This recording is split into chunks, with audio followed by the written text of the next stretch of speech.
Greetings, my name is Gerardo Loera. On today's tech tip, I'm going to show you how to use MailMerge within Outlook. MailMerge can be used to replace otherwise generic and impersonal email with personalized email that even creates or contains customized content that you may need an individual to receive from you. This can help save you lots of time when you're going to send a lot of emails to a lot of different people, and you can personalize it without having to type every single email yourself. Let me show you how it works. It begins by adding the MailMerge365 add-on inside of Outlook. So you can log on to Outlook on the web, your message up and ready. You can click on these three little dots here and then go to where it says Get Add-ins. Once you have your Get Add-ins screen up, you can search for MailMerge365. And here it is. I already have it installed, so I don't need to do that. For you, you would be able to click on the Install button if you haven't done so already. Once you have the plugin enabled, you will get this little icon that's located here. You could click on that, and then you're going to get a MailMerge365 menu here on the right.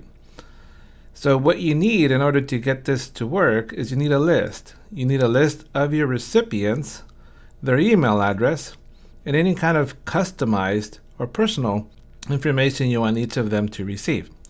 So in this case, I've got the number of classroom visits that they have documented. So here, I'm going to go ahead and download the list into a spreadsheet.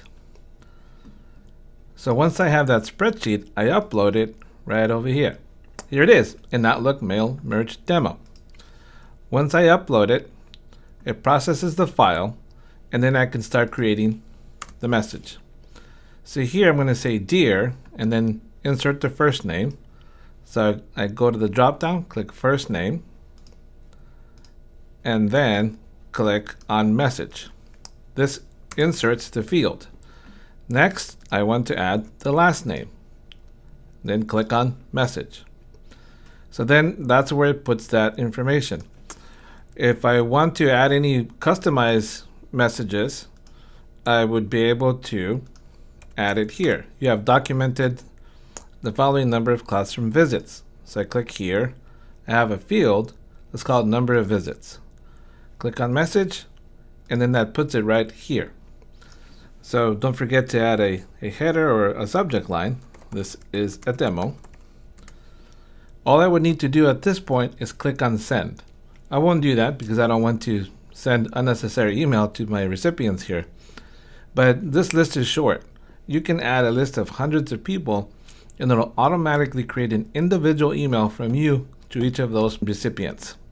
The MailMerge365 is not a free app. That one costs a little bit of money, but it's worth it because it'll save you a lot of time in the long run.